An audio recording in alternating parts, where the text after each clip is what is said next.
നമസ്കാരം. ഓരോ ദിനം പുലരുമ്പോഴും കോഴയുടെ ബിജെപിയെ ചുറ്റിപ്പറ്റുന്ന കോഴയുടെ ഓരോ വാർത്തകളാണ് പുറത്തേക്ക് വന്നുകൊണ്ടേയിരിക്കുന്നത്.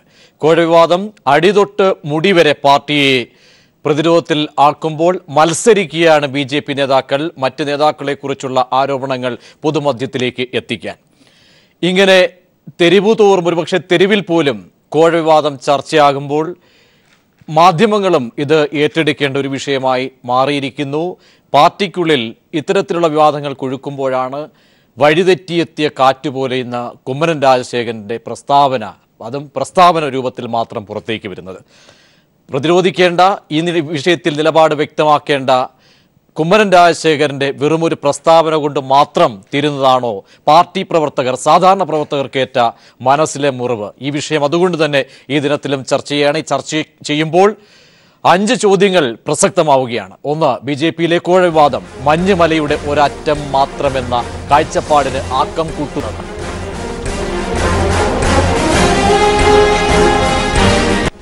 2, വടവൃക്ഷത്തിന്റെ തണലിൽ വളർന്നു വരാൻ ചിലർ ശ്രമിക്കുന്നുവെന്ന് കുമ്മനം പറയുമ്പോൾ ആരോപണം ഉയരുന്നത് ആർക്ക് നേരെ?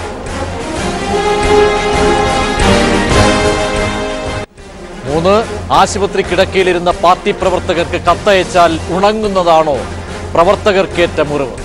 4, അഴിമതിക്ക് പുതിയ ഭാഷ്യം നൽകി നേതാക്കൾ ചമയ്ക്കുമ്പോൾ അഴിമതി വിരുദ്ധ നിലപാടെന്ന് ഊറ്റം കൊള്ളുന്ന മോദിയും അമിത്ഷായും ശുദ്ധീകരണ പ്രവർത്തനങ്ങൾക്കായി എന്ത് നടപടി കൈക്കൊള്ളും? 5, വിജിലൻസിനോട് സഹകരിക്കാതെ പാർട്ടി അന്വേഷണത്തിൽ മാത്രം കാലൂന്നിയുള്ള ബിജെപി നിലപാട് നിയമത്തോടുള്ള വെല്ലുവിളി. ശ്രീ സമ്പത്തിലേക്ക്, സമ്പത്ത് എം പിയിലേക്ക് ആദ്യം. ശ്രീ സമ്പത്ത്, ഒരുപക്ഷെ അതിവേഗം ജീർണിച്ചുകൊണ്ടിരിക്കുന്ന ഒരു പാർട്ടിയായി മാറുന്നു ബി ജെ പി എന്ന നിലയിലേക്ക്, അതിൻ്റെ ഒരു പക്ഷേ അത്തരമൊരു കാഴ്ചപ്പാടുകൾക്ക് ആക്കം കൂടുകയാണോ ചെയ്യുന്നത്? ഇന്നിപ്പോൾ കുമ്മനം രാജശേഖരൻ, മൗനിയായിരുന്ന കുമ്മനം രാജശേഖരൻ ആശുപത്രി കിടക്കയിൽ നിന്നും സാധാ പ്രവർത്തകർക്ക്, പാർട്ടി പ്രവർത്തകർക്കടക്കം കത്തയച്ചിരിക്കുകയാണ്. കാരണം ഇത് ചില വ്യക്തികൾ, പാർട്ടിക്കുള്ളിലെ ചില വ്യക്തികൾ മാത്രം നടത്തിയ അഴിമതിയാണ്, ഇതിനെ ബി ജെ പി എന്ന തരത്തിലേക്ക് വ്യാഖ്യാനം നൽകരുത് എന്ന തരത്തിലേക്ക് ഇത്തരം പ്രസ്താവനയെ പോലും ഈ ദിനത്തിൽ ഏത് തലത്തിൽ നിന്നുകൊണ്ട് വിശകലനം ചെയ്യേണ്ടി വരും ശ്രീ സമ്പത്ത്?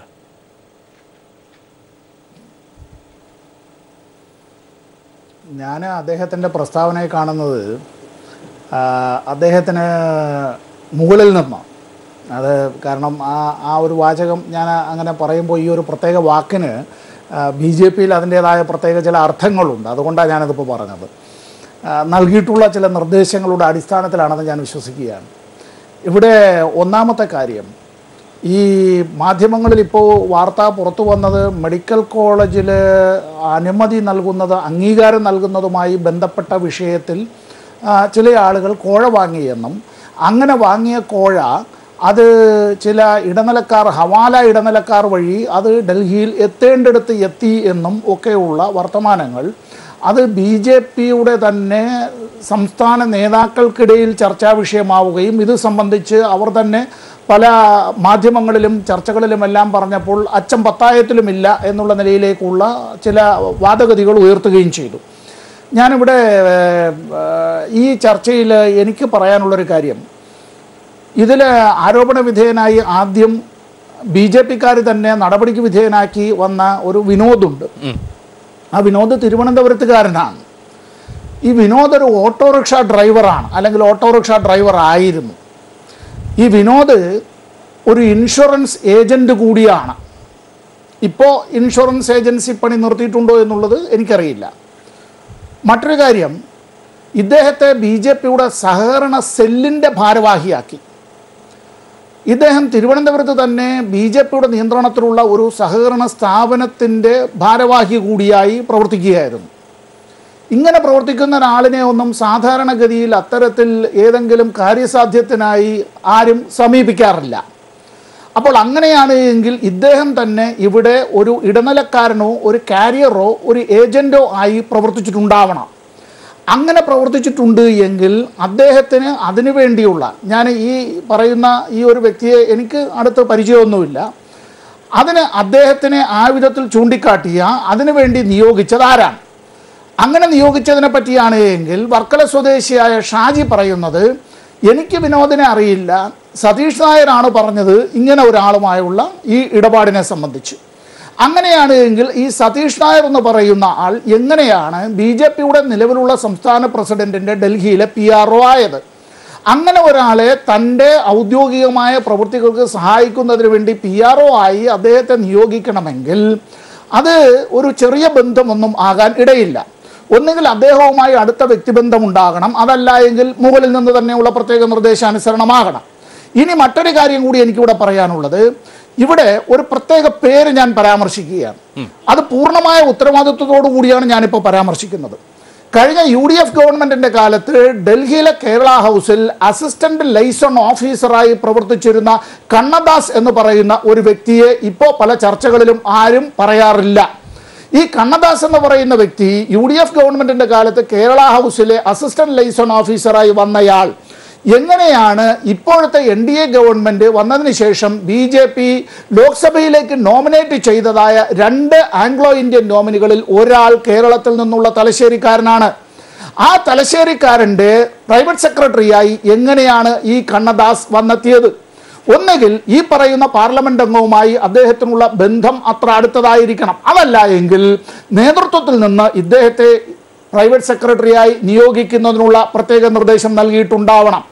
ഗവൺമെന്റിൽ നിന്ന് ഡെപ്യൂട്ടേഷനിൽ അത്തരത്തിൽ ഒരു സർക്കാർ ഉദ്യോഗസ്ഥനെ അല്ല, ഇനി സർക്കാർ ഉദ്യോഗസ്ഥനല്ലാതെ പുറത്തുനിന്ന് മറ്റൊരാളെ PA ആയി നിയമിച്ചാൽ പോലും ഒരു പാർലമെന്റ് അംഗമായാലും മന്ത്രിയായാലും അത്തരത്തിലുള്ള ഔദ്യോഗിക കൃത്യനിർവഹണങ്ങൾ നടത്തുന്ന ആളുകൾ ഇവർ നടത്തിയിട്ടുള്ള പ്രവർത്തനങ്ങളെ സംബന്ധിച്ച് അറിഞ്ഞില്ല, കേട്ടില്ല, കണ്ടില്ല എന്നാണ് പറയുന്നത്. അതായത് തല കുനിച്ച് ഓരോ ദിനവും പാർട്ടിയിലെ സാധാരണ പ്രവർത്തകർ വീട്ടിൽ ഒരുപക്ഷെ പ്രതികരണശേഷി പോലും നഷ്ടപ്പെട്ട് മാനസിക മുറിവേറ്റ് നിലപാടെടുക്കേണ്ട സാഹചര്യത്തിലേക്ക് പോകുമ്പോൾ ഒരു മാന്യമായ പ്രസ്താവന പോലും നടത്താൻ സൈന്യാധിപനായ കുമ്മനം രാജശേഖരന് കഴിയാതെ പോകുന്നു. ആശുപത്രി കിടക്കയിൽ നിന്ന് കേവലം ഒരു എഴുത്തുകുത്തിലൂടെ അയച്ചാൽ തീരുന്നതാണോ ശ്രീ KK സുരേന്ദ്രൻ ഈ പാർട്ടി പ്രവർത്തകർക്കേറ്റ മനസ്സിലേറ്റ ഈ മുറിവ്? ഒരു ദൃഢമായ ഒരു പ്രതികരണം എന്തുകൊണ്ട് ഉണ്ടാകാതെ പോകുന്നു? എങ്ങനെ ന്യായീകരിക്കും ശ്രീ KK സുരേന്ദ്രൻ?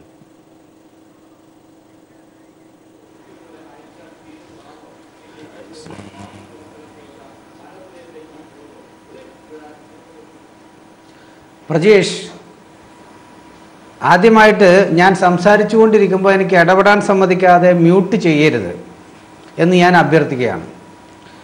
ഇവിടെ ഒരുപാട് കാര്യങ്ങൾ ബഹുമാനപ്പെട്ട ശ്രീ സമ്പത്ത് സൂചിപ്പിച്ചു, പക്ഷെ ഭാഗികമായിട്ട് എനിക്ക് കേൾക്കാൻ കഴിഞ്ഞുള്ളൂ.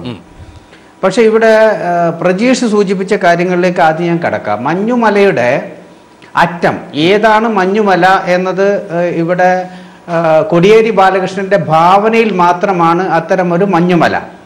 ഇവിടെ ഭാരതീയ ജനതാ പാർട്ടിയെ സംബന്ധിച്ചിടത്തോളം ഇത് വ്യക്തിയാധിഷ്ഠിതമായ ഒരു അഴിമതിയാണ് നടന്നിട്ടുള്ളത്. ഒരു ക്രിമിനൽ ഒഫൻസ് ആണെന്ന് BJP വിലയിരുത്തി കഴിഞ്ഞു, പൊതുസമൂഹം വിലയിരുത്തി കഴിഞ്ഞു.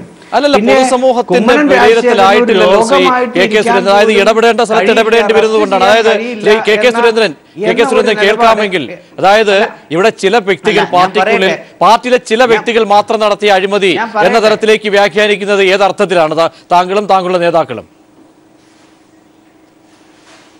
അല്ല, ഞാൻ ചോദിക്കട്ടെ, മറ്റേത് വ്യക്തികളാണ് അഴിമതി നടത്തിയതായിട്ട് നിങ്ങൾക്ക് മാധ്യമങ്ങൾക്ക് തെളിവ് സഹിതം അവതരിപ്പിക്കാൻ? അതാണ് മഞ്ഞുമല, അതാണ് ഞാൻ പറഞ്ഞ മഞ്ഞുമല.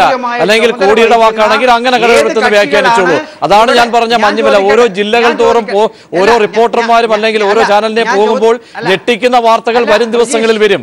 അതാണ് BJP പ്രതിരോധത്തിലേക്ക് എന്ന ക്യാപ്ഷൻ പോലും ഒരുപക്ഷെ അർത്ഥത്തിൽ ഇടേണ്ടി വരുന്നത്. അല്ല പ്രജീഷ്, അത് നിങ്ങൾ ഫാബ്രിക്കേറ്റായി ഉണ്ടാക്കി വെച്ചിട്ടുണ്ടാകും എന്നുള്ള ഇപ്പൊ തന്നെ ഞാൻ പ്രതീക്ഷിക്കുന്നു. കാരണം ജനതാ പാർട്ടിക്കെതിരെ കൊണ്ടുവരാനുള്ള ആരോപണങ്ങൾ ഫാബ്രിക്കേറ്റ് ആയിട്ട് നിങ്ങൾ ഉണ്ടാക്കി വെച്ചിട്ടുണ്ടാകാനുള്ള സാധ്യതയുണ്ട്. ഇപ്പൊ നിങ്ങൾ പറഞ്ഞത് ഞങ്ങളല്ല ഉണ്ടാക്കുന്നത്. നിങ്ങളുടെ പാർട്ടിയിലെ നേതാക്കന്മാർ ഓരോ നിമിഷവും മത്സരിക്കുകയാണ്. ഓരോ അഴിമതി കഥകൾ പരസ്പരം അങ്ങോട്ട് ജനമധ്യത്തിലേക്കും മാധ്യമങ്ങളിലേക്കും ഒക്കെ നിങ്ങളുടെ പാർട്ടിക്ക് എത്തുന്നു വരുന്ന സത്യങ്ങളാണ്, അല്ല ഞങ്ങളുടെ ഫാബ്രിക്കേഷൻ അല്ല ശ്രീ സുരേന്ദ്രൻ. ഏത് ഞങ്ങളുടെ പാർട്ടിയുടെ ഏത് പ്രവർത്തകൻ നിങ്ങൾ വ്യക്തമാക്കണം.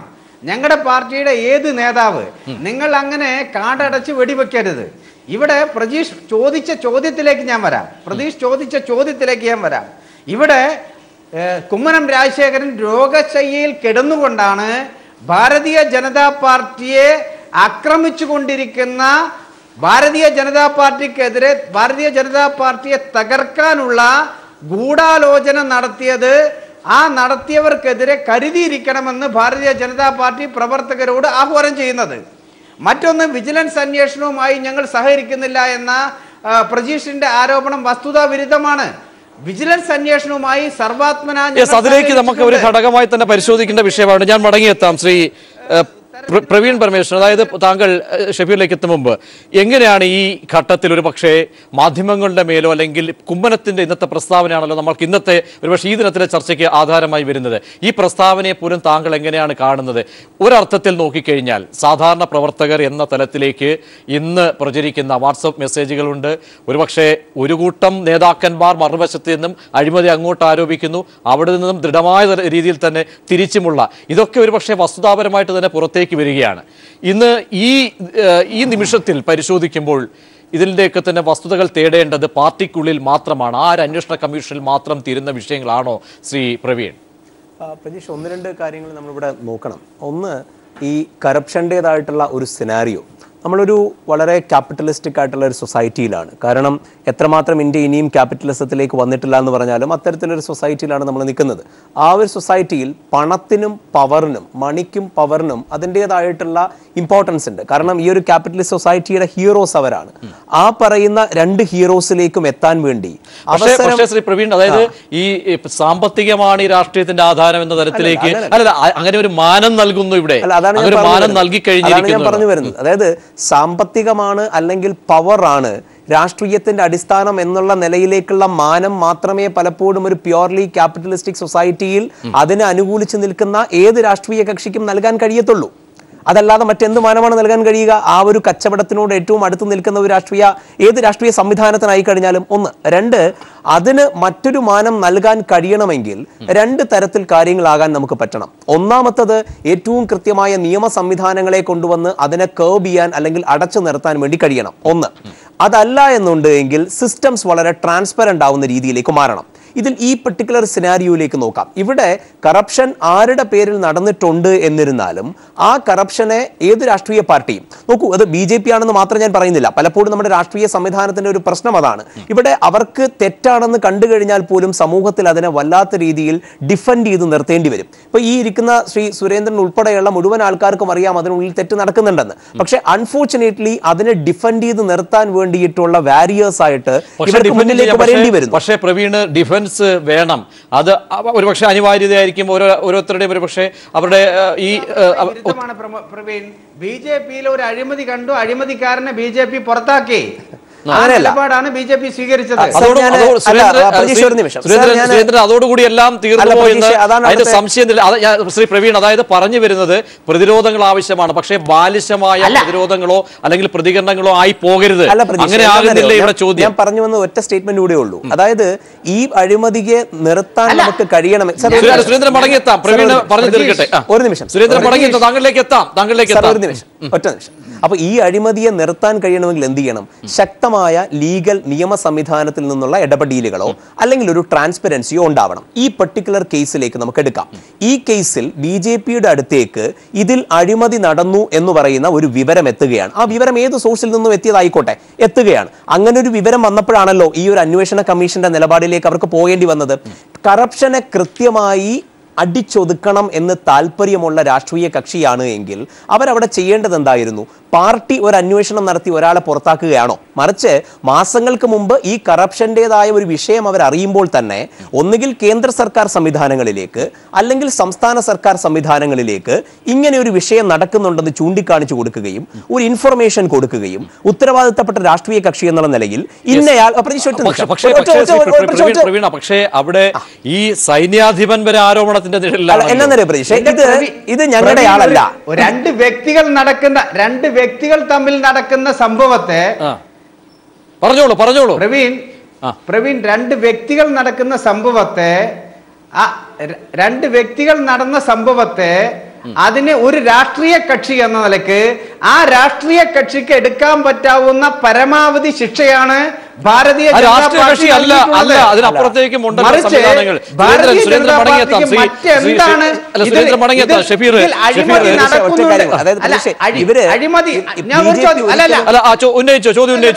പ്രജീഷ്? അതല്ല ഇത് ഗവൺമെന്റുമായി ബന്ധപ്പെട്ട ഒരു അഴിമതി നടന്നിട്ടില്ല പ്രജീഷ്. ഗവൺമെന്റുമായി ബന്ധപ്പെട്ട് ഒരു അഴിമതി നടന്നിട്ടില്ല. മെഡിക്കൽ കൗൺസിൽ ഓഫ് ഇന്ത്യക്കോ ലോധ കമ്മീഷനോ പണം നൽകിയിട്ടില്ല.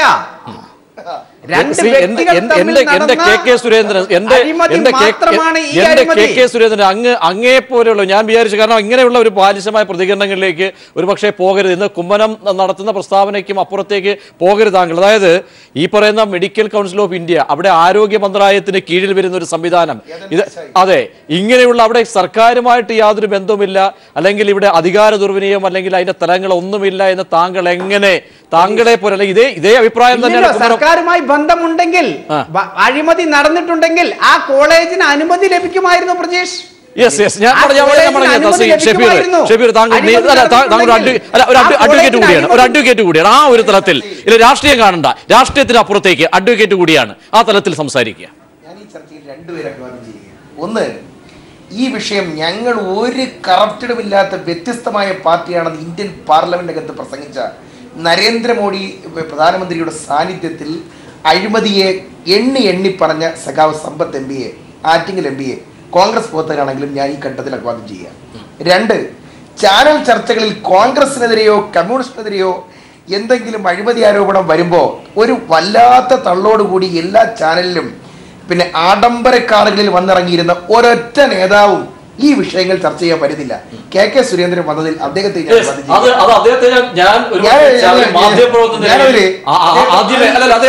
കാരണം ഇന്ന് ശ്രീ സുരേന്ദ്രൻ ഓരോ നേതാക്കന്മാരെയും അടക്കം താങ്കൾക്കറിയാമല്ലോ, കാരണം ഇതുമായി ബന്ധപ്പെട്ട ആരോപണ വിധേയരായ നേതാക്കന്മാരെയാണ് നമ്മൾ ആദ്യം വിളിക്കുക. അവരൊക്കെ മാളത്തിൽ ഒളിച്ചിരിക്കുന്നു. ഇനി ഞാൻ കാര്യത്തിലേക്ക് കിടക്കാം. ഒന്ന്, ബഹുമാനായ സുരേന്ദ്രൻ പറഞ്ഞത് ഇത് വ്യക്തിയാധിഷ്ഠിത തട്ടിപ്പുകളാണ്. ശരിയാണ് സാർ, വ്യക്തിയാധിഷ്ഠിത തട്ടിപ്പുകൾ തന്നെയാണ്. പക്ഷെ ഒന്നാണെങ്കിൽ മനസ്സിലാക്കാം, ഞാൻ ഓരോ പേരുകളായിട്ട് പറയാം, നിങ്ങൾക്ക് മനസ്സിലാവും നോക്കുക. കള്ളനോട്ട് കേസ് 6 കോടി രൂപയുടെ 2000 നോട്ടുകൾ അച്ചടിച്ച യുവമോർച്ചയുടെ തൃശൂർ ജില്ലാ വൈസ് പ്രസിഡന്റ് ഇപ്പൊ ജയിലില്ല. നിങ്ങളുടെ പാർട്ടിക്കാരനാ. ഒരു വ്യക്തിയാധിഷ്ഠിത കള്ളക്കമ്മട്ടം വ്യക്തിയാധിഷ്ഠിതം നമ്മളിപ്പോ കള്ളനോട്ട് വിഷയമാണോ ചർച്ച ചെയ്യുന്നത്? ഇതൊക്കെ അതിന്റെ അനുബന്ധമാണല്ലോ ശ്രീ സുരേന്ദ്രൻ ചേട്ടൻ. മഞ്ഞുമല, ഞാൻ നേരത്തെ പറഞ്ഞ ഞാൻ ചോദിക്കട്ടെ, ഇവിടെ കള്ളനോട്ട് അടിച്ചവനെ BJP പുറത്താക്കി, അവനൊരു നിയമസഹായം പോലും BJP നൽകുന്നില്ല. അവനെ കയ്യാമം വെക്കണമെന്ന് തന്നെ അവൻ രാജ്യദ്രോഹിയാണ് BJPയുടെ നിലപാട്. ഞാൻ പറഞ്ഞതിന് ശേഷം നിങ്ങൾ BJPയുടെ നിലപാട് അവൻ രാജ്യദ്രോഹിയാണ് എന്ന നിലപാടാ. ഞാൻ ഓരോ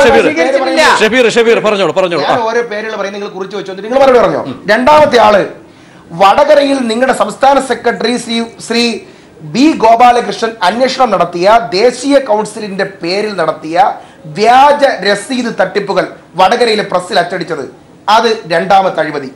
3, ഇതേ സതീഷ് നായരുടെ കയ്യിൽ നിങ്ങൾ സുരേന്ദ്രനെ പോലുള്ള ആളുകൾ എല്ലാം ഇപ്പോഴും വന്നിട്ട് പറയുന്നത് അറിയോ, ഇസ്ലാമിക തീവ്രവാദത്തിന്റെ ശൃംഖലകളായ ഹവാല പണങ്ങൾ, അതേ ഹവാല ഇടപാടുകളിലൂടെ 5.6 crore കേരളത്തിൽ നിന്നും കുഴൽപ്പണത്തിലൂടെ കടത്തിക്കൊണ്ടുപോയ കള്ളപ്പണ ശൃംഖലകൾ.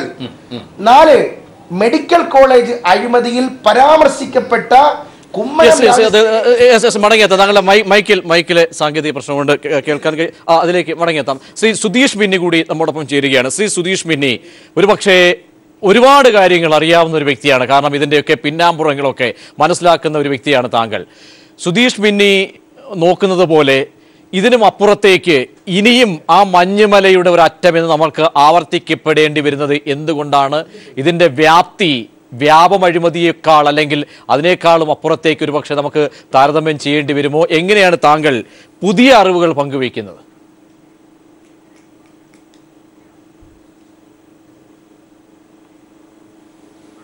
സുധീഷ്, കാസർഗോഡ് ജില്ലയിൽ ഹലോ പറഞ്ഞോളൂ, കേൾക്കാം. കാസർഗോഡ് ജില്ലയിൽ നാരായണ ഭട്ട്, ജയലക്ഷ്മി ഭട്ട് എന്ന 2 ആളുകൾ ദീർഘകാലം അവർ കാസർഗോഡ് ജില്ലാ പ്രസിഡന്റൊക്കെ ആയിരുന്നു BJP-യുടെ. അതുപോലെ ഭാര്യയാണെങ്കിൽ ജില്ലാ കമ്മിറ്റി മെമ്പറാണ്, ദീർഘകാലം BJP ഭരിക്കുന്ന പഞ്ചായത്ത് പ്രസിഡന്റായിരുന്നു. അവരെ ഒരു സുപ്രഭാതത്തിൽ BJP പുറത്താക്കി. എന്തായിരുന്നു കാരണം? അവരെ പുറത്താക്കിയ കാരണം മറ്റൊന്നുമല്ല, കാസർഗോഡ് മണ്ഡലത്തെ തെരഞ്ഞെടുപ്പുമായി ബന്ധപ്പെട്ട കണക്കുകൾ പരിപൂർണമായി അവർ കൊടുത്തു. അവരൊരൊറ്റ ചോദ്യമേ ചോദിച്ചിട്ടുള്ളൂ. അതും ചോദിച്ചത് K. സുരേന്ദ്രനോടാണ്. മഞ്ചേശ്വരത്ത് ആ തെരഞ്ഞെടുപ്പിൻ്റെ കണക്ക് ഒന്ന് വേണം എന്ന് മാത്രമേ ചോദിച്ചിട്ടുള്ളൂ. വി. മുരളീധരൻ ഈ പ്രശ്നത്തിൽ ഇടപെട്ടു. വി. മുരളീധരൻ പറഞ്ഞു, നിങ്ങൾക്ക് നല്ല കാലം വരാൻ തുടങ്ങിയിരിക്കുന്നു വക്കീലെ, അതുകൊണ്ട് ഇതാ നിങ്ങളുടെ എല്ലാ പ്രശ്നത്തിനും ഒരു പരിഹാരമായി എന്ന് പറഞ്ഞതിൻ്റെ പിറ്റേ ദിവസമാണ് സസ്പെൻഷൻ, പാർട്ടിയിൽ നിന്ന് സസ്പെൻഷൻ കൊടുത്തിരിക്കുന്നത് 2 പേർക്കും. തീരുമാനിച്ചിരുന്നത് ഞാൻ പറഞ്ഞത്, ആരാണോ അഴിമതി ആരോപണം ഉന്നയിച്ചത് ആ ആരോപണം ഉന്നയിച്ചവരെ പുറത്താക്കുക. K. കൃഷ്ണദാസ് 1 കോടി രൂപ വാങ്ങി എന്നൊരു ആരോപണം ഉന്നയിച്ചല്ലോ. ആ ആരോപണം ഞാൻ സംസാരിക്കുമ്പോൾ ഇടയ്ക്ക് സംസാരിക്കല്ല സുരേന്ദ്ര, പറയാനുണ്ട്. അല്ല, അതൊരു മാന്യതയല്ല, അതൊരു മാന്യതയല്ല. കളവ് ഇങ്ങനെ പറഞ്ഞുകൊണ്ടിരിക്കുമ്പോൾ ഞാൻ അത് കേട്ടുകൊണ്ടിരിക്കണം എന്നാണോ ഞാൻ പറഞ്ഞത് മുഴുവൻ സമയം തരും. ഞാൻ അതാ ചോദിക്കുന്നത്. താങ്കൾ ഇന്നലെ ഒരു ആരോപണം ഉന്നയിച്ചു. ഞാൻ പറയാം 1 കോടി രൂപ വാങ്ങിയെന്ന്. ആ കൊടുത്തു എന്ന് പറയുന്ന ആൾ ഇന്ന് പറഞ്ഞിരിക്കുന്നു, K. മുരളീധരൻ പറഞ്ഞിരിക്കുന്നു, ഞാൻ 5 ലക്ഷം രൂപ പാർട്ടി ഫണ്ടിലേക്ക് സംഭാവന ചെയ്തിട്ടുണ്ടെന്ന്. താങ്കൾ സുരേന്ദ്ര, എല്ലാം പാർട്ടി ഫണ്ടാണല്ലോ. ഞാൻ സുധീഷ് പറഞ്ഞോളൂ.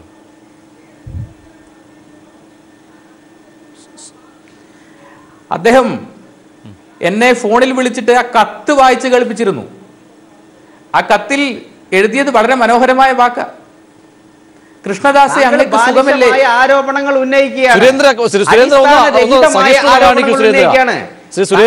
സുരേന്ദ്രൻ ഇത്രയും ആവേശം ബാക്കിയുള്ള ആർക്കും ഒരുപക്ഷെ അംഗീകരിക്കുന്നു. പക്ഷേ സുഖമാണെന്ന് കരുതുന്നു. നിങ്ങൾ 5 പേര് ഒരേപോലെ സംസാരിക്കുകയും എനിക്ക് സംസാരിക്കാൻ സമയം തരാം, കേൾക്കട്ടെ, ബാക്കിയുള്ളവർ പറയട്ടെ. പറഞ്ഞതിന് ശേഷം താങ്കൾക്ക് തീർച്ചയായും സമയം നൽകും. സുധീഷ് തുടർന്നോളൂ.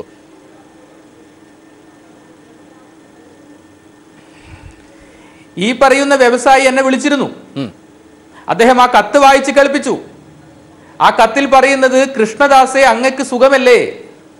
ഈ എളിയ പ്രവർത്തകനായ ഞാൻ അങ്ങയുടെ BJP-ക്ക് വേണ്ടി ചെറിയ തുക 5 ലക്ഷം രൂപ കൊടുത്തിരിക്കുന്നു. 5 ലക്ഷമല്ല, വ്യക്തമായ തെളിവുകളുണ്ട്. 1 കോടി രൂപയാണ് കൊടുത്തിരിക്കുന്നത്. 1 കോടി രൂപ. അദ്ദേഹത്തെ നാട്ടിൽ ആദരിക്കുന്ന ചടങ്ങിൽ ഈ പറയുന്ന വ്യക്തി പങ്കെടുത്തിട്ടുണ്ട്. ഗൾഫിൽ അദ്ദേഹത്തിന്റെ കൂടെ താമസിച്ചിട്ടുണ്ട്. ഗൾഫിൽ വിവിധ പരിപാടികളിൽ പങ്കെടുത്തിട്ടുണ്ട്. കൂടെ അദ്ദേഹം ഉണ്ടായിട്ടുണ്ട്.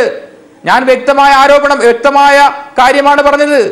ഞാൻ ഒരു കാര്യം ഞാൻ പറയാം, BJP-യെ ഇന്നു നയിക്കുന്നവരെല്ലാവരും അഴിമതിയുടെ പടുകുഴിയിലേക്ക് പോകും, ഉറപ്പാണ്.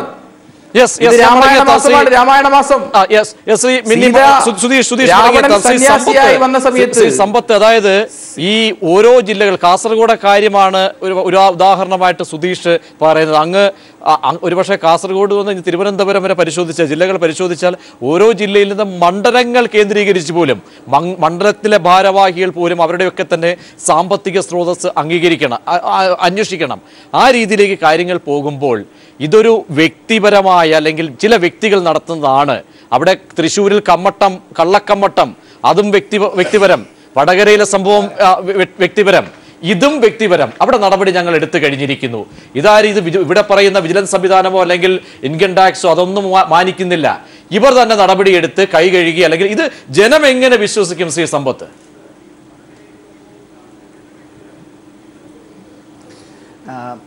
BJP ഇപ്പോൾ ഒറ്റയ്ക്ക് ഭൂരിപക്ഷം ഉള്ളതുകൊണ്ട്, കേന്ദ്രത്തിൽ അധികാരത്തിലിരിക്കുന്നത് കൊണ്ട് അവരുടേതായിട്ടുള്ള നേതാക്കളും അണികളും പ്രവർത്തകരും അവർ കാട്ടുന്നതായ ഒരു അഹങ്കാരമുണ്ട്.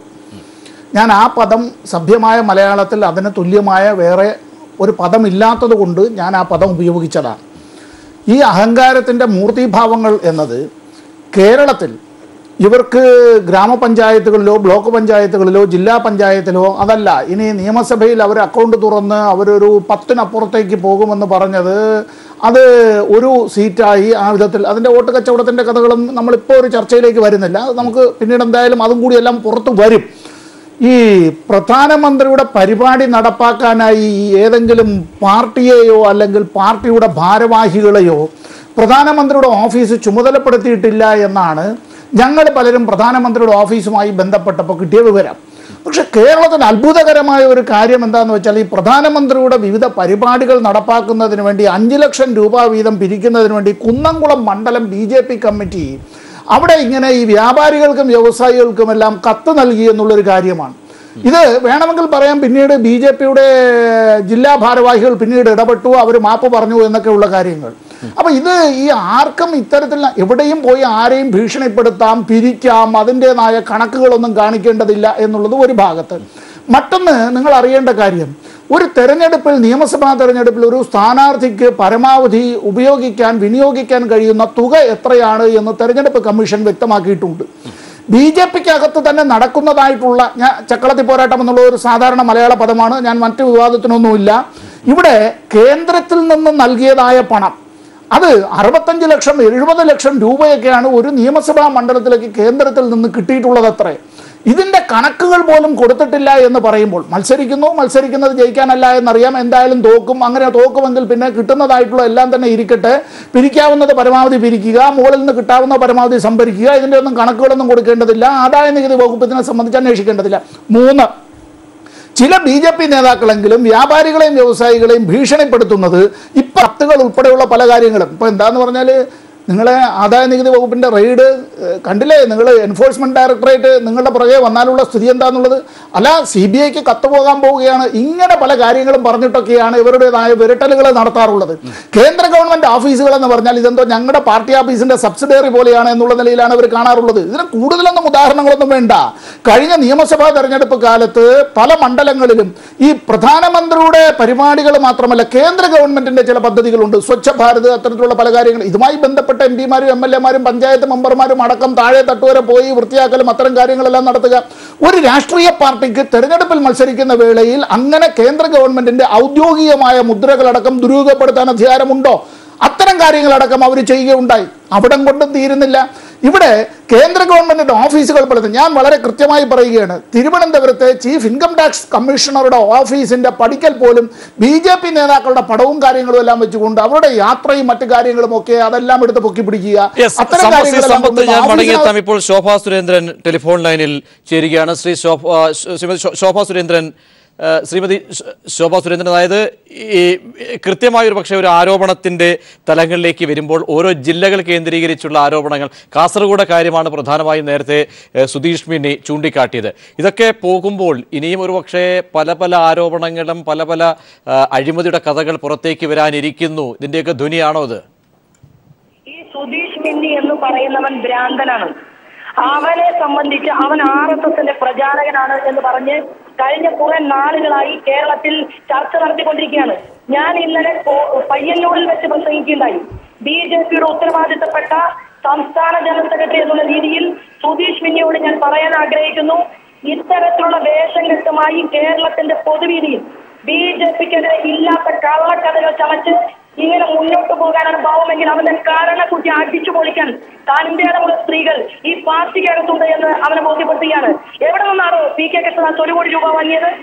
താൻ ഈ ചാനലിനകത്തിരുന്ന് BJPയുടെ നേതാക്കന്മാർക്കെതിരെ ഇല്ലാത്ത കളവുകൾ പറയുമ്പോൾ എടോ തനിക്കൊക്കെ നാണവും മാനവും ഉണ്ടോ? താൻ എന്നാണോ RSSന്റെ പ്രചാരകനായത്?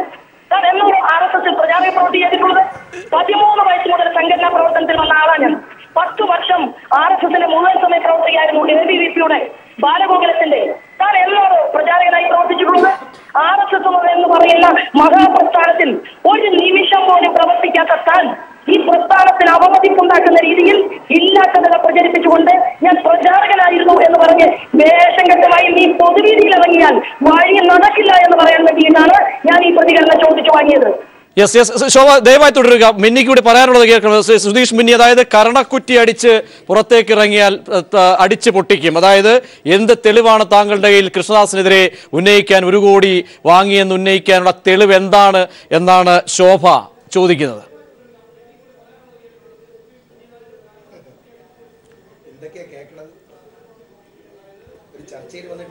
ഒരു BJPയുടെ സെക്രട്ടറി പറയാ, ശ്രീ സുധീഷ് മിന്നി, അതും ഭർത്താവ് അടുത്തിരിക്കുമ്പോൾ ഭർത്താവിനെ സഹായിക്കാൻ വേണ്ടി. സുധീഷ് മിന്നി പറഞ്ഞോളൂ. എന്റേതല്ല, ആ ചാനൽ ചർച്ചയിൽ മറ്റൊരാളിരിക്കുന്നുണ്ടല്ലോ, ഭർത്താവ്. ആ ഭർത്താവ് തിരിച്ചടിക്കണം. ആദ്യം അടിക്കേണ്ടത് ആ ഭർത്താവാണ്. ഭർത്താവ് അടിക്കണം. ABVP-യിലൂടെയും ബാലഗോകുലത്തിലൂടെയൊക്കെ വന്ന ഒരാള് ലക്ഷക്കണക്കിന് രൂപയുടെ അത്യാർഭാട കാറിൽ സഞ്ചരിക്കുന്നു, കോടിക്കണക്കിന് രൂപയുടെ വീടുകളിൽ താമസിക്കുന്നു. പറഞ്ഞോളൂ പറഞ്ഞോളൂ. ഏത് പ്രചോദകനായി ഏത് മണ്ഡലത്തിൽ പ്രവർത്തിച്ചു? കേരളത്തിലെ കേരളത്തിലെ പൊതുസമൂഹം കേൾക്കട്ടെ. കാവ്യസ്ഥലം പറഞ്ഞുകൊണ്ട് കേരളത്തിന്റെ മുന്നിൽ ഒരു മതപ്രസ്ഥാനത്തെ അപമാനിക്കാൻ ബിന്നി എന്ന് പറഞ്ഞ ഒരുത്തൻ ഞാൻ ഒരു പ്രചാരകനാണ് എന്ന് പറഞ്ഞിരിക്കുന്നു. തെളിയിക്കണം. ഏത് മണ്ഡലത്തിലെ പ്രചാരകനാണ്? സുധീഷ് പതരണ്ട. സുധീഷ് പറയും. വേദിയിൽ സുധീഷ് മിന്നി വന്നാൽ കരണക്കുറ്റിയിൽ അടിക്കുമെന്നാണ് പറഞ്ഞിരിക്കുന്നത്. ഞാൻ പറയാം, എന്റെ പൊതുയോഗ സ്ഥലം ഞാൻ പറയാം. ഞാൻ ശനിയാഴ്ചയും ഞായറാഴ്ചയും കൊല്ലത്തും തിരുവനന്തപുരത്തും ഉണ്ട്. നിങ്ങൾക്ക് അവിടെ വന്ന് അടിക്കാം. അത്ര ചങ്കുറ്റമുള്ള BJP-ക്കാരുണ്ടെങ്കിൽ ഞാൻ പങ്കെടുക്കുന്ന പരിപാടിയിലൊന്ന് വന്നു നോക്ക്, കാണിച്ചു തരാം. തൃശ്ശൂരിലേക്ക് പോകാൻ സുധീഷ്, തൃശ്ശൂരിലേക്ക് ഞാൻ കൃത്യമായിട്ടാണ് പറഞ്ഞത്. ഞങ്ങളുടെ സംഘടനയ്ക്കകത്ത് പുരുഷന്മാർ വേണ്ട, സ്ത്രീകൾ തന്നെ കൈകാര്യം ചെയ്യും. ഓർമ്മിച്ചോ? ഏത് പ്രചാരകനായിരുന്നു? ഏത് മണ്ഡലത്തിലെ പ്രചാരകനായിരുന്നു? എത്ര വർഷം പ്രചാരകനായി? ഒരു ദിവസം പോലും ഈ സത്യം പറയുന്നവരെ നിങ്ങൾ പൊതുവെ ഇങ്ങനെയാണല്ലോ ചെയ്യാറ്. സത്യം പറയുന്നവരെ നിങ്ങൾ ഇങ്ങനെയാണല്ലോ ചെയ്യാറ്. ദീനദയാൽ ഉപാധ്യായ മുതൽ ഇങ്ങോട്ട് നിങ്ങൾ ചെയ്തിരിക്കുന്നതെല്ലാം ഇങ്ങനെയല്ലേ? ഗാന്ധിജിയെ ചെയ്തിരിക്കുന്നത് ഇങ്ങനെയല്ലേ? കൽബുർഗിയെ ചെയ്തിരിക്കുന്നത് ഇങ്ങനെയല്ലേ? സത്യം പറയുന്നവരെ നിങ്ങൾ ഇങ്ങനെ കൊല്ലുകയും കരണക്കുറ്റിക്കടിക്കുകയും ചെയ്യുന്ന രാഷ്ട്രീയ പാർട്ടിയാണ് BJP എന്ന് നല്ലവണ്ണം എല്ലാവർക്കും അറിയാം. ഇന്ന് നിങ്ങളുടെ ജീവിത സാഹചര്യം മാറിയിട്ടുണ്ട്. നിങ്ങളും നിങ്ങളുടെ ഭർത്താവിന്റെയും ജീവിത സാഹചര്യം മാറിയിട്ടുണ്ട്. എവിടുന്നാ നിങ്ങൾക്ക് കോടിക്കണക്കിന് രൂപയുടെ കാറ്? 5000 രൂപയല്ലേ ഒരു മുഴുവൻ സമയ പ്രവർത്തകന് കിട്ടുന്നത്? എവിടുന്നാ നിങ്ങൾ ഇത്രക്കാരം പൈസ? നിങ്ങൾക്ക് എന്താ ജോലി? എത്ര കോടിക്കണക്കിന് രൂപ നിങ്ങൾ സമ്പാദിച്ചിട്ടുണ്ട്? താങ്കൾക്ക് ഒരു ഉളുപ്പില്ലേ? താങ്കൾക്ക് ഒരു ഉളുപ്പില്ലേ കോടിക്കണക്കിന് രൂപയുടെ കാർ എന്നൊക്കെ പറയാൻ? എന്റെ കാർ എത്തിയോസ് കാറാണ്. എത്തിയോസ് കാറിന്റെ വില എത്രയാ? ഞാൻ കർഷകർ പണി ചെയ്ത് ജീവിക്കുന്ന ആളാണ്. 3 ഏക്കറോളം വരുന്ന ഭൂമിയുള്ള ആളാണ്. അതിനകത്ത് കൊത്തിയും കളച്ചും ഞങ്ങൾ കൃഷിപ്പണി ചെയ്തുകൊണ്ട് ജീവിക്കുന്നവരാ. താൻ എവിടെ നിന്നാണ് എന്റെ ആസ്തി പരിശോധിച്ചത്? 2004 തെരഞ്ഞെടുപ്പിൽ മത്സരിക്കുമ്പോൾ ഉണ്ടായിരുന്ന അതേ ഭൂമിയാണ് ഇന്നും ശോഭാ സുരേന്ദ്രൻ എന്ന് പറയുന്ന സംസ്ഥാന ജനറൽ സെക്രട്ടറിക്ക്. 25 വർഷമായി BJP-യുടെ പൊതുപ്രവർത്തനം നടത്തുന്നു. കൈരളി ചാനൽ മനസ്സിലാക്കേണ്ടത് ബഹുമാനപ്പെട്ട MC അടക്കം ഇരിക്കുന്ന ചർച്ചയാണ്. ഒരുപാട് തവണയായി ഈ സുധീഷ് മിന്നി, ഞാൻ ഉൾപ്പെടെയുള്ള നേതാക്കന്മാർക്കെതിരെ കള്ളപ്രചരണം നടത്താനുള്ള വേദിയാക്കി ഈ കൈരളി ചാനലിനെ ഉപയോഗിക്കുന്നു. ഇന്ന് നിലവിൽ തുടങ്ങിയതല്ല. സത്യം പറയാൻ എല്ലാവർക്കും അവകാശമുണ്ട്. ഞാൻ പറഞ്ഞത് സത്യസന്ധമായ ആരോപണങ്ങളാണ്. നിങ്ങൾ തെളിയിക്കൂ. PK കൃഷ്ണദാസ് കേസ് കൊടുക്കട്ടെ. 1 കോടി രൂപ എന്റെ പേരിൽ കേസ് കൊടുക്കട്ടെ. 1 കോടി രൂപ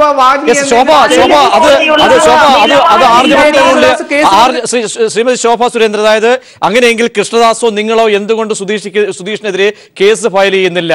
കേസ് അന്വേഷണം അല്ലെങ്കിൽ വിജിലൻസ് സംവിധാനം അല്ലെങ്കിൽ മറ്റ് സംവിധാനങ്ങളൊക്കെയും ഉണ്ടല്ലോ. ഇത്തരം ആരോപണം വരുമ്പോൾ ഒരു വെള്ളപ്പേപ്പറിൽ എഴുതി കൊടുക്കാം പോലീസ് സ്റ്റേഷനിൽ. അതെന്തേ ചെയ്യുന്നില്ല? അത് സ്വാഭാവികമായി വരുന്നൊരു ചോദ്യമാണല്ലോ ശോഭാ സുരേന്ദ്രൻ. പ്രജീഷേ, ഈ ശ്രീ KK സുരേന്ദ്രൻ അങ്ങനെയെങ്കിൽ മറുപടി പറഞ്ഞു. അല്ല, ഈ സുജീഷ് ബിന്നിയെ പോലുള്ള ആളുകൾക്കൊക്കെ ആരാണ് കേസ്? പാർട്ടിയുടെ പ്രവർത്തകനായിട്ട് കണ്ടിട്ടില്ല. പക്ഷേ ഞാൻ ഈ ചാനൽ ചർച്ചയിൽ സുധീഷ് പറഞ്ഞ വാചകങ്ങളെ ഗൗരവത്തോടെ എടുക്കുന്നുണ്ടല്ലോ. ഇയാൾ പല സ്ഥലത്തായി കൈരളി ചാനലിലൂടെ മാത്രമല്ല പൊതുസ്ഥലത്തും പൊതുപ്രവർത്തക പണി ചെയ്യുന്ന ഞാൻ ഉൾപ്പെടെയുള്ള സംസ്ഥാന ജനറൽ സെക്രട്ടറിമാരെ ഇല്ലാത്ത കാര്യത്തിന്റെ പേരിൽ അവമതിപ്പുള്ള രീതിയിൽ പല സ്ഥലത്തും പ്രസംഗിക്കുകയും ഫേസ്ബുക്കിൽ പോസ്റ്റ് ചെയ്യുകയും ചെയ്തതിന്റെ പരിണിതഫലമായിട്ടാണ് ഇതുപോലെ ഒരു ചാനലിൽ എനിക്ക് പ്രതികരിക്കേണ്ടി വന്നത് എന്ന് ഞാൻ കൈരളിയുടെ ബഹുമാനപ്പെട്ട അവതാരകനോട് പറയുകയാണ്. യെസ്, ഞാൻ വളരെ നന്ദി ശ്രീമതി ശോഭ സുരേന്ദ്രൻ. ഞാൻ മടങ്ങിയെത്താം. ശ്രീ ഷഫീർ, അഡ്വക്കേറ്റ് ഷഫീർ, എന്താണ് ഒരു പക്ഷേ കാരണം ഇതൊക്കെ ശോഭയുടെ പ്രതികരണമൊക്കെ വരുന്നത് അത് ഏത് അർത്ഥത്തിലാണ്, അതിനെയൊക്കെ എങ്ങനെയാണ് കാണേണ്ടത്? അല്ല, ചോദ്യം നിൽക്കട്ടെ. സത്യത്തിൽ ഭർത്താവ് ഇവിടെ ഇരിപ്പുണ്ട്. അവിടേക്ക് പ്രതികരണത്തിന്റെ വേദിയായിട്ട് ശ്രീമതി ശോഭ സുരേന്ദ്രൻ വന്നത് തന്നെ ഭർത്താവ് ദുർബലപ്പെടുമ്പോൾ, വാദഗതികൾ ദുർബലപ്പെടുമ്പോൾ ഭാര്യയുടെ ഒരു താങ്ങായിട്ടാണ് വന്നിരിക്കുന്നത്.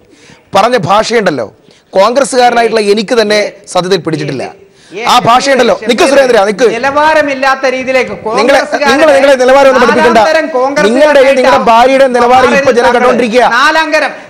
മിസ്റ്റർ സുരേന്ദ്രൻ, നിങ്ങളുടെയും നിങ്ങളുടെ ഭാര്യയുടെയും നിലവാരം ഞങ്ങൾ ഇപ്പൊ കണ്ടോണ്ടിരിക്കുക. സത്യത്തിലുണ്ടല്ലോ നിങ്ങളിപ്പോ ചെയ്തത് കേരളത്തിലെ ഉത്തരവാദിത്തപ്പെട്ട ഒരു പാർട്ടിയുടെ പ്രവർത്തകനെ നിക്കു സുരേന്ദ്ര, നിങ്ങൾ അഭിഭാഷകനായതുകൊണ്ട് പറഞ്ഞത്. ഇപ്പോ ഞാൻ ചോദിക്കട്ടെ, കുടുംബ ചർച്ചയായി മാറ്റുകയാണ്. അതാണ്, അത് തന്നെയാണ് ഞങ്ങളുടെ സംശയം. കുടുംബ ചർച്ചയായിട്ട് മാറ്റുകയാണ്. അതെങ്ങനെയാണോ വേണ്ടത്? പാർട്ടിയുടെ രണ്ട് ഉത്തരവാദിത്തപ്പെട്ട നേതാക്കന്മാരാണ്. ഉത്തരവാദിത്തപ്പെട്ട നേതാക്കന്മാർ ചോദിച്ചു സഹായം ചോദിച്ചെന്തിനാ? അഭിഭാഷകനല്ലേ? ഒരു കാര്യം ഞാൻ പറയാം സുരേന്ദ്ര, ഞാൻ ഒരു കാര്യം എഴുതി ചേർത്ത് പറയാം. നിങ്ങൾ ഇപ്പൊ ചെയ്തത് സുരേഷ് മിന്നിക്കെതിരായിട്ടുള്ള വധഭീഷണിയാണ്. നിലവിൽ നിങ്ങൾക്കെതിരെ കേസെടുക്കാൻ വകുപ്പുണ്ട്. സമ്പത്ത് എം പിയുടെ ഇരിപ്പുണ്ട്. കോൺഗ്രസ്സുകാർക്ക് അതപ്പോ നിങ്ങൾ പറയണ്ട, ഞാൻ എണ്ണി ഓരോന്നായിട്ട് പറയാം. വടക്കാഞ്ചേരിയിൽ സമയക്കുറവ് അവസാന ഘട്ടത്തിൽ എത്തിയതുകൊണ്ട് തന്നെ സമയം കുറച്ചെടുക്കുക. ശ്രീ സമ്പത്ത്, ശ്രീ സുരേന്ദ്രനിലേക്ക് വരും മുമ്പ് ശ്രീ സമ്പത്ത്, അതായത് ഇങ്ങനെ അഴിമതിക്ക് ഒരുപക്ഷെ യു പി എ സർക്കാരിന്റെ അഴിമതിയിൽ മുങ്ങിയ യു പി എ സർക്കാരിനെ തുടച്ചെറിയുക, ഇതായിരുന്നല്ലോ അവരുടെ മുദ്രാവാക്യം. ഇനി അടുത്ത 2 വർഷം കൂടെ കഴിയുമ്പോൾ 2019 തെരഞ്ഞെടുപ്പിനെ നേരിടാൻ ഇറങ്ങുന്നു. എത്രത്തോളം ആത്മാർത്ഥമായി അഴിമതിക്കെതിരെ ഒരുപക്ഷെ നാളെയോ മറ്റന്നാളോ ഒക്കെ ഉണ്ടാകാവുന്ന പ്രതിപക്ഷ അഴിമതികളെയൊക്കെ ഏത് അർത്ഥത്തിൽ ഇവർ രജിസ്റ്റർ ചെയ്യും, ഏത് രീതിയിൽ ഇവർ സമരത്തിനിറങ്ങും, എത്രത്തോളം ആത്മാർത്ഥതയോടെ? മാത്രവുമല്ല, ഒറ്റ നമ്പർ മാത്രമേ ഉള്ളൂ. ഈ അവസ്ഥ ഇതാണെങ്കിൽ ഇലക്ഷൻ വരുന്നു, ഇതൊക്കെ നോക്കുമ്പോൾ ആത്മാർത്ഥത എന്ന അംശത്തിലേക്കും കൂടി ഈ വശത്തെ കൊണ്ടുപോയാൽ ശ്രീ സമ്പത്ത്. ഇല്ല, ഇത് അഴിമതിയെ സ്ഥാപനവൽക്കരിക്കാനുള്ള, വ്യവസ്ഥാവൽക്കരിക്കാനുള്ള, എസ്റ്റാബ്ലിഷ് ചെയ്യാനുള്ള ബോധപൂർവമായ പരിശ്രമമാണ് നടന്നുകൊണ്ടിരിക്കുന്നത്. ആ അഴിമതി, ഉണ്ടായിട്ടുള്ള അഴിമതിയെ മൂടിവെക്കാൻ വേണ്ടിയുള്ള വൃഥാ പരിശ്രമങ്ങൾ നടത്തുകയും അത് വ്യക്തിപരമാണ് എന്ന് ആ വിധത്തിലേക്ക് ലോപിപ്പിക്കാനുള്ള പരിശ്രമവും നടത്തുന്നുണ്ട് മറ്റൊരു ഭാഗത്ത്. മൂന്നാമത്തെ കാര്യം, നമ്മളിതിപ്പോൾ ഈ കേരളത്തിലെ ഏതെങ്കിലും 1-2 മെഡിക്കൽ കോളേജുകൾ അനുവദിക്കുന്നതുമായി ബന്ധപ്പെട്ടുണ്ടായിട്ടുള്ള വിവാദമായി ഇതിനെ ചുരുക്കി കാണരുത്. 70 മെഡിക്കൽ കോളേജുകൾക്കാണ് ലോധ കമ്മിറ്റിയുടെ കീഴിൽ മെഡിക്കൽ കൗൺസിൽ ഓഫ് ഇന്ത്യ പിരിച്ചുവിട്ടു. മെഡിക്കൽ കൗൺസിൽ ഓഫ് ഇന്ത്യ പിരിച്ചുവിടാൻ കാരണം 2ാം യുപിയുടെ ഗവൺമെൻറ്റിൻ്റെ കാലത്ത് ആ മെഡിക്കൽ കൗൺസിൽ ഉണ്ടായിട്ടുള്ള അഴിമതികളും അതിൻ്റെ ചെയർമാനെ സംബന്ധിച്ചുണ്ടായ ആരോപണങ്ങളും അതേ ചെയർമാനെ തന്നെയാണ് NDA ഗവൺമെൻറ് വന്നതിന് ശേഷം തുടരാനായി അനുവദിച്ചത് എന്നുള്ള കാര്യം കൂടി ആലോചിക്കണം. ഈ ഗവൺമെൻറ്റിൻ്റെ കാലത്ത് തന്നെ ഒടുവിൽ യാതൊരു നിവൃത്തിയുമില്ലാതെ CBIയുടെ റെയ്ഡുകളടക്കം നടത്തി അവരിൽ നിന്ന് ഡോക്ടർമാർക്കടക്കം മാനക്കേട് ഉണ്ടാക്കുന്ന നിലത്തിലേക്ക് ആ നിലവാരത്തിലേക്ക് അധപ്പതിച്ചു എന്നുള്ളത്, ഡോക്ടർമാർ തന്നെ തലയിൽ കൈവച്ച് പ്രാകുന്നൊരു നിലയിലേക്ക് വന്നു. മെഡിക്കൽ കൗൺസിൽ ഓഫ് ഇന്ത്യ എന്നുള്ളത് മലയാളത്തിൽ മെഡിക്കൽ കൗൺസിൽ ഓഫ് ഇന്ത്യയായി മാറുന്ന നിലയിലായി എന്നുള്ളത്. ഇവിടെ ഓരോ മെഡിക്കൽ കോളേജുമായി ബന്ധപ്പെട്ട് 50 കോടി രൂപ വീതം 70 മെഡിക്കൽ കോളേജുകളുടേത് എന്ന് പറയുമ്പോൾ അത് ഏതാണ്ട് ഒരു 3500 കോടി രൂപയുടേതായിട്ടുള്ള അഴിമതിയാണ്. ഇത് വെറും 5.6 കോടി രൂപയുടേതും അതിൻ്റേതായിട്ടുള്ളത് ബാർഗെയിൻ ചെയ്ത് 17 കോടി രൂപയിലേക്കും എത്തിച്ചത് മാത്രമൊന്നുമല്ല. കാരണം ഒരു മെഡിക്കൽ കോളേജിലെ 100 സീറ്റ് എന്നുള്ളത് ആ വിധത്തിൽ അവിടെ കോഴയായി. അതൊക്കെ തന്നെ ഇവിടെ ഡൽഹിയിലെ അന്തപുരങ്ങളിൽ ഇതൊക്കെ ഒരുപാട് വർത്തമാനങ്ങൾ, ഇതെല്ലാം നാട്ടിൽ പാട്ടായിട്ടുള്ളതാണ്. ഇത് നമ്മുടെ സംസ്ഥാനത്തും മറ്റു പലയിടങ്ങളിലും എത്തുമ്പോൾ വൈകുമെന്നുള്ളത് മാത്രമേ ഉള്ളൂ. നിങ്ങൾക്ക് എത്ര കിട്ടും, അങ്ങനെ കിട്ടുമെങ്കിൽ അതെങ്ങനെയാണ് കിട്ടുന്നത്, അതിൽ നിന്ന് ഇത്ര വീതം വയ്ക്കൽ എന്നൊക്കെ പറഞ്ഞിട്ടുള്ള ഒരുപാട് കാര്യങ്ങൾ, വളരെ പച്ചയായിട്ടുള്ള ഇത്തരം കാര്യങ്ങൾ, അതെല്ലാം വളരെ മോശപ്പെട്ട കാര്യങ്ങളാണ്.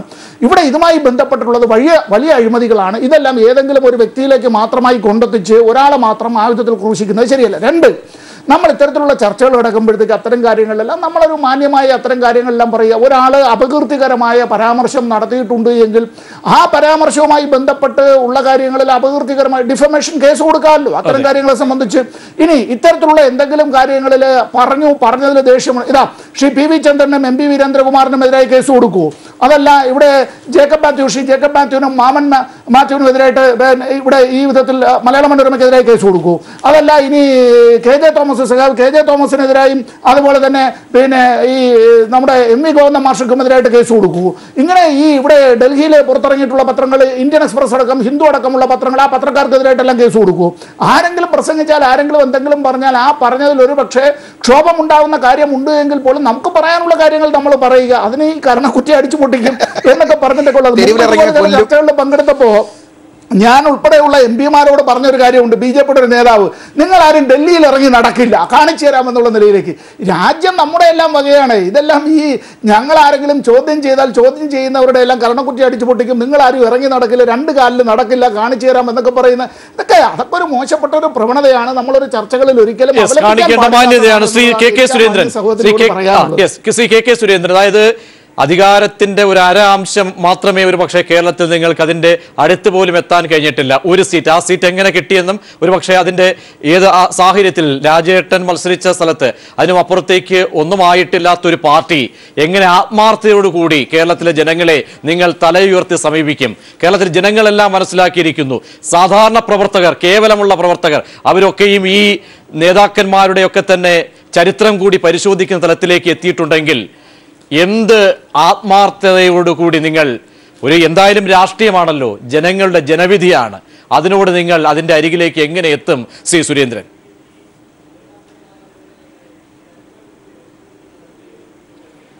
പ്രജീഷ്, ഒന്ന് എനിക്ക് സമയം തരണം. നിങ്ങൾ 3 വട്ടം എല്ലാവരിലേക്കും പോയിട്ടാണ് എന്നിലേക്ക് വന്നിട്ടുള്ളത്. അതുകൊണ്ട് എനിക്ക് സമയം തരണമെന്ന് ഞാൻ വലിച്ചിരിക്കുന്ന സ്പീഡിന് അങ്ങ് പറയുകയും വേണം, സമയക്കുറവുള്ളത് കൊണ്ട്. ഒന്ന് ബഹുമാനപ്പെട്ട ശ്രീ സമ്പത്ത് പറഞ്ഞ കാര്യത്തിലേക്ക്, അവസാനം പറഞ്ഞ കാര്യത്തിന് തുടങ്ങാം. ഒന്ന്, ഇവിടെ സുധീഷ് ബിന്നിയുമായി ബന്ധപ്പെട്ട് സംസാരിക്കേണ്ടായ സാഹചര്യം അങ്ങൊന്ന് ഓർക്കണം. കാരണം കേരളത്തിൽ PK കൃഷ്ണദാസിനെ പോലുള്ള നേതാക്കന്മാര് കഴിഞ്ഞ 4 പതിറ്റാണ്ടായി സുതാര്യമായ രാഷ്ട്രീയ പ്രവർത്തനം, ഒരു അധികാരവുമില്ലാതെ ഒരു ഗ്രാമപഞ്ചായത്ത് മെമ്പർ ആകുമ്പോൾ പോലും കഴിയാത്ത കാലഘട്ടത്തിൽ ഈ പ്രസ്ഥാനത്തിന് വേണ്ടി പ്രവർത്തിച്ചു തുടങ്ങിയ മുഴുവൻ സമയ രാഷ്ട്രീയ പ്രവർത്തനം, അധ്യാപന ജോലി പോലും ഉപേക്ഷിച്ച് രാഷ്ട്രീയ പ്രവർത്തനം നടത്തുന്ന, സുതാര്യമായ രാഷ്ട്രീയ പ്രവർത്തനം നടത്തുന്ന വ്യക്തിയാണ് PK കൃഷ്ണദാസ്. നിങ്ങൾക്കറിയാം, കേരളത്തിൽ ഞങ്ങൾ പ്രവർത്തിക്കുന്നത് കഴിഞ്ഞ 6.5 പതിറ്റാണ്ടായി കേരളത്തിൽ പ്രവർത്തിക്കുന്നത് ഞങ്ങൾ ഒരു അധികാരവും ഇല്ലാതെയാണ്. ഒരു അധികാരം ലഭിക്കുമെന്ന പ്രത്യാശയോട് കൂടിയല്ല ഞങ്ങൾ ഈ രാജ്യത്ത് രാഷ്ട്രീയ പ്രവർത്തനം നടത്തുന്നത്. ഞങ്ങൾ ഒരു ആദർശത്തിന് വേണ്ടിയാണ്. ആ ആദർശം പ്രാവർത്തികമാക്കാനുള്ള പ്രവർത്തനത്തിന് വേണ്ടിയാണ് ഞങ്ങൾ ഈ രാഷ്ട്രീയ പ്രവർത്തനം നടത്തുന്നത്. ഞങ്ങളെ പ്രവർത്തകരെ സംബന്ധിച്ചിടത്തോളം സ്ഫുടം ചെയ്ത പ്രവർത്തകരാണ്. കാരിരുമ്പിന്റെ ശക്തിയോടുകൂടി ഈ കേരളത്തിൽ മാർക്സിസ്റ്റ് പാർട്ടിയുടെ ഈ മാടമ്പിത്തരത്തെ നേരിട്ടുകൊണ്ട് രാഷ്ട്രീയ പ്രവർത്തനം നടത്തുന്നവരാണ്.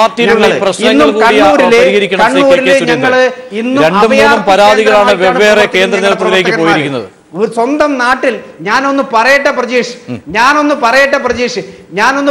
നിങ്ങൾ 2 വട്ടം ചർച്ച പോയില്ലേ? ചർച്ചയിൽ ഒരു ധാർമ്മികത പുലർത്തണ്ടേ? ഇവിടെ ഒട്ടേറെ കാര്യങ്ങൾ സമ്പത്ത് സൂചിപ്പിക്കേണ്ടായി. ഞങ്ങൾക്കൊരു PRO ഒന്നും ഞങ്ങൾ അവിടെ കുമ്മനത്തിന്റെ വെച്ചിട്ടില്ല. ബഹുമാനപ്പെട്ട സമ്പത്ത് വെച്ചിട്ടുണ്ടോ എന്ന് ഞങ്ങൾക്ക് അറിയില്ല. ഞങ്ങൾ അങ്ങനെ ഒരു PRO ഒന്നും അവിടെ വെച്ചിട്ടില്ല.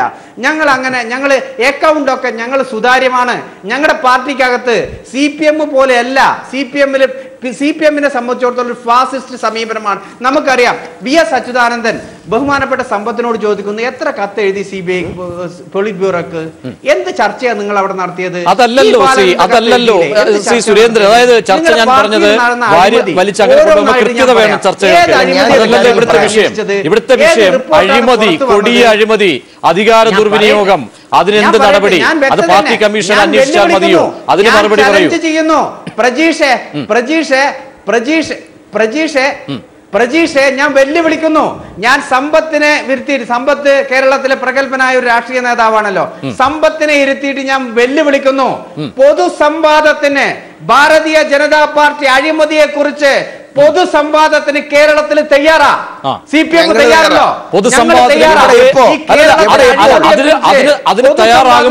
തയ്യാറാ? കാരണം ഞാൻ പറഞ്ഞു തീരട്ടെ പ്രജീഷ്.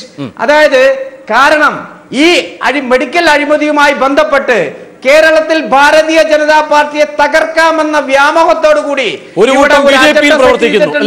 ആ അജണ്ട സെറ്റ് ചെയ്തുകൊണ്ട് ഇവിടെ പരമ്പരകൾ എഴുതിക്കൊണ്ട് ദിനം തോറും ദിവസം തോറും ചർച്ചകൾ സംഘടിപ്പിച്ചുകൊണ്ട് വാർത്തകൾ ഫാബ്രിക്കേറ്റഡ് ആയി സൃഷ്ടിച്ചുകൊണ്ട് ഈ പ്രസ്ഥാനത്തെ തകർക്കാൻ വേണ്ടിയിട്ടുള്ള വ്യാമോഹത്തോടു കൂടി ഇറങ്ങിയവർക്ക് ഭാരതീയ ജനതാ പാർട്ടിയുടെ കേരളത്തിലെ ലക്ഷക്കണക്കിന് വരുന്ന പ്രവർത്തകരെ അടുത്ത ദിവസങ്ങളിൽ മറുപടി നൽകും.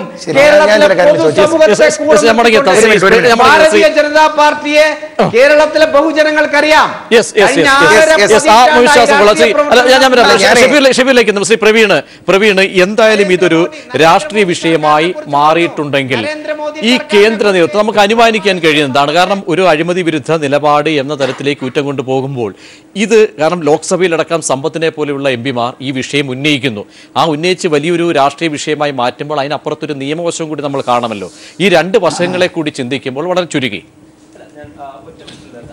ഒന്ന് ഏറ്റവും പ്രധാനപ്പെട്ടത് ബി.ജെ.പിക്ക് എതിരെ ഒരു ആരോപണത്തിന്റെ മുനയും തിരിയില്ലായിരുന്നു. എന്ത് ചെയ്തിരുന്നുവെങ്കിൽ ഈ അന്വേഷണ കമ്മീഷനെ നിയമിച്ച ആ സാഹചര്യത്തിൽ തന്നെ ആ കമ്മീഷൻ നിയമിക്കുകയല്ല, മറിച്ച് ഇതുമായി ഞങ്ങൾക്ക് യാതൊരു ബന്ധവുമില്ല, തെറ്റ് ചെയ്തിട്ടുണ്ടെന്ന് ഞങ്ങൾക്കൊരു ഇൻഫർമേഷൻ കിട്ടി എന്നത് പോലീസിലേക്ക് എന്തുകൊണ്ട് അവർ മാറ്റിയില്ല? അഴിമതി തടയുക എന്നുള്ളതാണ് ആ പാർട്ടിയുടെ, ഏതൊരു പാർട്ടിയുടെയും കേട്ടോ, ഏറ്റവും അടിസ്ഥാനമായിട്ടുള്ള ലക്ഷ്യമെങ്കിൽ അതിനുള്ളിൽ അന്വേഷണ കമ്മീഷൻ നടത്തുകയല്ല, മറിച്ച് അത് കൃത്യമായിട്ട് പോലീസിലേക്ക് വിടണമായിരുന്നു ഒന്നാമത്തത്. എന്നാൽ പലപ്പോഴും അൺഫോർച്ചുനേറ്റ്ലി ഈ രാഷ്ട്രീയ കക്ഷികൾക്കുള്ളിൽ തന്നെ അഴിമതി മൂടിവെക്കാൻ വേണ്ടിയിട്ടുള്ള ഒരു ശ്രമമാണ് നടത്തുന്നത്. അത് പലപ്പോഴും ബി.ജെ.പിയിലേക്ക് മാത്രം ആരോപണം ഉന്നയിക്കേണ്ട,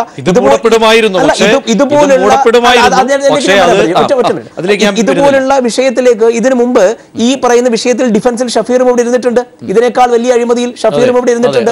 അതുകൊണ്ട് എല്ലാ രാഷ്ട്രീയ പാർട്ടികൾക്കുള്ളിലേക്കും പലപ്പോഴും ഇതിനെ മൂടിവെക്കാൻ വേണ്ടിയിട്ടുള്ള ശ്രമം വളരെ തെറ്റായിട്ട് നമ്മൾ കാണണം, ഒന്നാമത്തത്. ഇനി രണ്ടാമത്തെ പോയിന്റ്, ഇവിടെ ഈ പറയുന്നത് ബി.ജെ.പിയെ കരിവാരി തേക്കാൻ വേണ്ടിയിട്ട് വേറെ ഒരു രാഷ്ട്രീയ പാർട്ടിയും കൊണ്ടുവന്നതല്ല.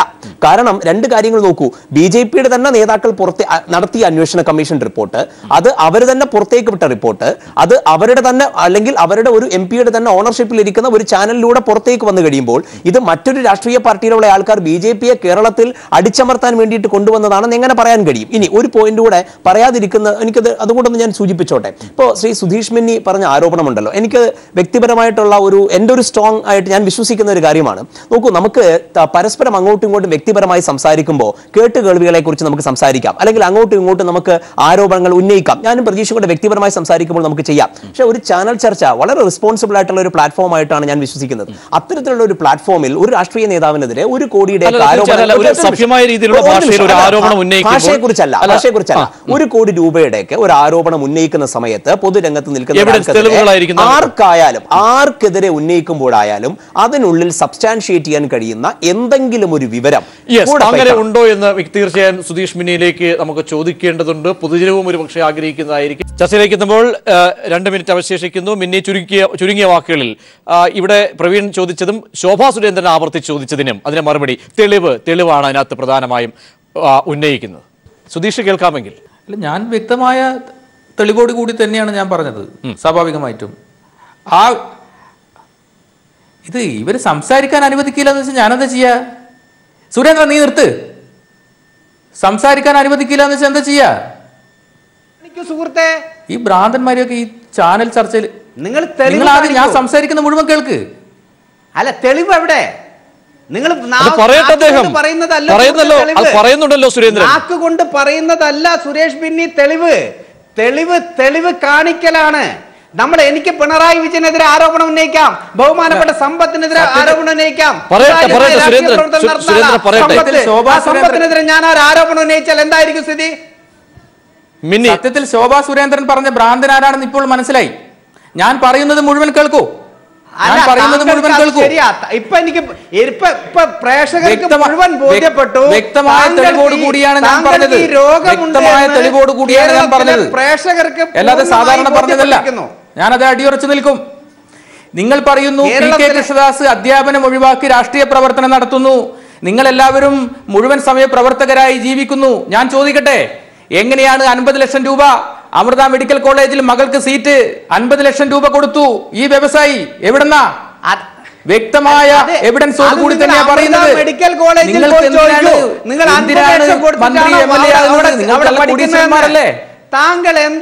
താങ്കൾ എന്താ നിങ്ങൾ ഈ ഭാരതീയ ജനതാ പാർട്ടിയെ കുറിച്ച് താങ്കൾ എന്താ മനസ്സിലാക്കിയിട്ടുള്ള സുഹൃത്തെ? മുഴുവൻ കള്ളന്മാരാണ്.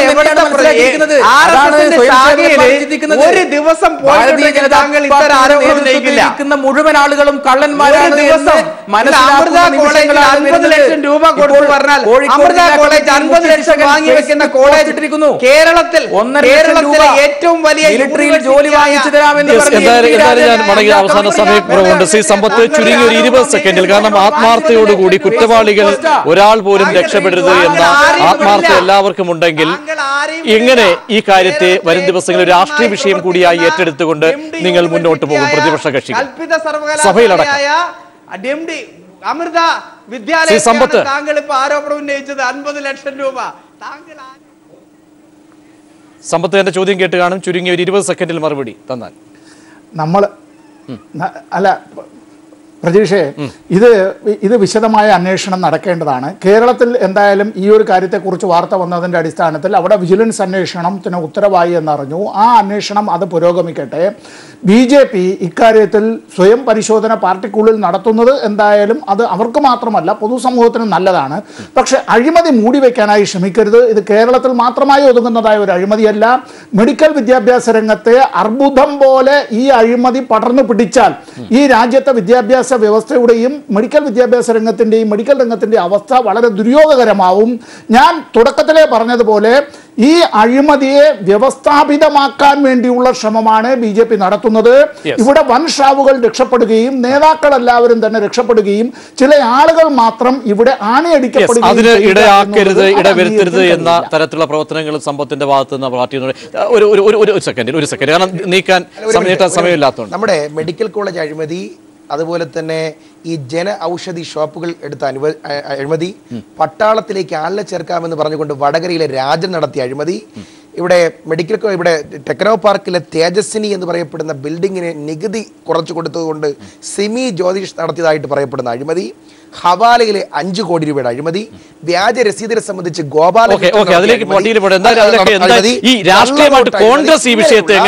സകലമാന അഴിമതികളും അന്വേഷിച്ചാൽ മനസ്സിലാവും. പ്രതിഷേധങ്ങളിലേക്കൊക്കെ കോൺഗ്രസ് ചൂടേറിയ പ്രതികരണങ്ങൾ ഉണ്ടാകുന്നുണ്ടോ സ്റ്റെഫീർ? അതുകൂടി ചൂടേറിയ പ്രതികരണങ്ങൾ കോൺഗ്രസിന്റെ ഭാഗത്ത് അതുകൊണ്ടാണല്ലോ മിന്നിയെ ഉൾപ്പെടെയുള്ളവരെ കരണത്തടിക്കുമെന്നും റോഡിൽ കൈകാര്യം ചെയ്യുമെന്ന് പറഞ്ഞപ്പോ സമ്പത്തിനേക്കാൾ മുമ്പ് ആദ്യം പ്രതികരിച്ച ഞാനാണല്ലോ. ഇതിനെതിരായി ശക്തമായിട്ട് തന്നെ ഈ അഴിമതിക്കാർക്കെതിരായി ശക്തമായ നിലപാടുമായി കോൺഗ്രസ് കൂടി ശക്തമായി പ്രതികരിക്കണം. നിങ്ങൾ ഒന്നാണല്ലോ. നിങ്ങളുടെ ഭാര്യ വന്നിട്ട് റോഡിൽ ഇറങ്ങിയാൽ തല്ലുമെന്നും വെട്ടുമെന്നും പറഞ്ഞാൽ ഇതൊക്കെ കേട്ടോണ്ടിരിക്കുന്നതാണോ? ഒരു ശരീരവും ഒരു മനസ്സുമാണ്. അങ്ങനെയാണെങ്കിൽ അങ്ങനെ കൂട്ടിക്കോ. ആളുകളെ കൊല്ലുന്ന തീർച്ചയായും ചർച്ചയിൽ ഇന്നും കൂടുതൽ ആരോപണങ്ങൾക്ക് ബലം പകരുന്ന തരത്തിലുള്ള പ്രതികരണങ്ങൾ BJPക്കുള്ളിൽ നിന്ന് തന്നെ വരുന്നു, രൂപപ്പെടുന്നു. ചർച്ചയിൽ പങ്കെടുത്ത സമ്പത്ത് MP, ഒപ്പം KK Surendran, Praveen Parameswaran, advocate BRM Shafeer, ഒപ്പം ടെലിഫോണിൽ പങ്കുചേർന്ന വ്യക്തികൾ എല്ലാവർക്കും നന്ദി അറിയിക്കുന്നു. News and views പൂർണ്ണമാകും.